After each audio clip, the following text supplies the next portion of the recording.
this. Each bubble is a country. Size is population. Blue, Africa. Red, Asia. Yellow, Europe. And green, the Americas.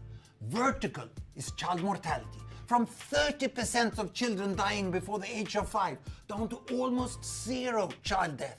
Horizontal, number of babies born per woman. From 8 to less than 2. But most countries were up here. Women had 6 to 7 children. Child deaths were frequent.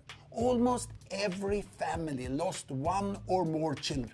In many people's mind, the world still looks like this, developing and developed. But it's a myth, because the world has improved immensely in the last 50 years. Here we go. Year by year, child mortality fell in almost all countries, and as child mortality fell, women chose to have fewer and fewer babies, and that enabled them to invest more time and resources in each child. By 1990, some of the so-called developing countries had already made it down here. Some were in between, and a few remained up here with very high child mortality. Ethiopia had hardly moved at all.